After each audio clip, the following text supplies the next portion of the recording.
कराग्रे वसते लक्ष्मी करमध्ये सरस्वती करमूले स्थिता गौरी प्रभाते करदर्शनम् उत्तिष्ठ उत्तिष्ठ गोविन्द उत्तिष्ठ गरुडध्वज उत्तिष्ठ कमलाकान्त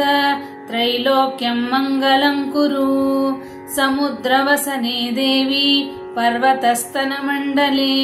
विष्णुपत्नी नमस्तुभ्यं पादस्पर्शं क्षमस्व मे अश्वत्थामा बलर्व्यासो हनुमांश्च विभीषणः कृपः परशुरामश्च सप्तैते चिरञ्जीविनः अपुत्राः पुत्रिणः सन्तु पौत्रिणः अधनाः सदनाः सन्तु जीवन्तु शरदां शतम् अनन्तं वासुकिं शेषं पद्मनाभं च कम्बलं शङ्खपालं धृतराष्ट्रं तक्षकं कालियं तथा अञ्जनानन्दनं वीरं जानकी शोकनाशनं कपीशम् अक्षहन्तारं वन्दे लङ्काभयङ्करम् आपदामपहर्तारं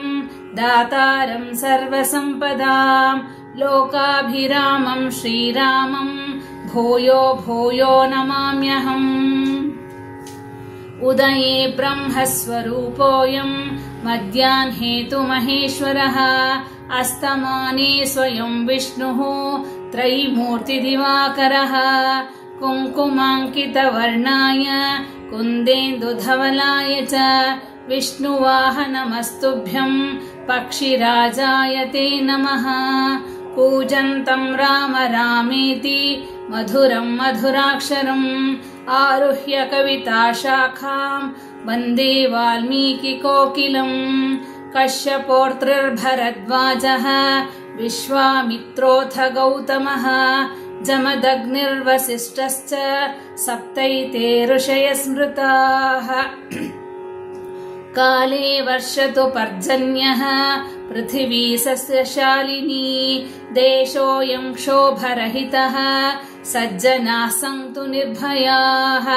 काव्यशास्त्रविनोदेन कालो गच्छति धीमतां व्यसनेन तु मूर्खाणां निद्रया कलहेन वा कपिलां दर्पणं भानुं भाग्यवन्तं च भूपतिम् आचार्यम् अन्नदातारं प्रातः पश्येत् पतिव्रताम् जटाधरं पाण्डुरङ्गं शूलहस्तं कृपानिधिं सर्वरोगहरं देवं दत्तात्रेयम् अहं भजे जननी जन्मभूमिश्च स्वर्गादपि गरीयसी तस्माद् विद्वान् जन्मभुवं मातरं पालयेत् सदा जपाकुसुमसङ्काशं काश्यपेयं महाद्युतिं तमोरिं सर्वपापज्ञं प्रणतोऽस्मि दिवाकरं त्रिदलं त्रिगुणाकारं त्रिनेत्रं च त्रियायुधं त्रिजन्म पापसंहारम् एकबिल्वं शिवार्पणम् धरणी गर्भसम्भूतं विद्युत्कान्तिसमप्रभं कुमारं शक्तिहस्तं च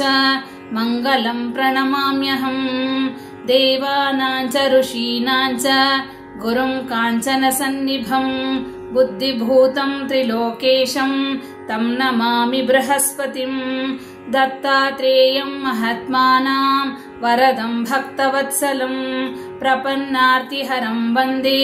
स्मृतृगामि सनोवतु दीपमूले स्थितो ब्रह्मा दीपमध्ये जनार्दनः दीपाग्रे शङ्करः प्रोक्तः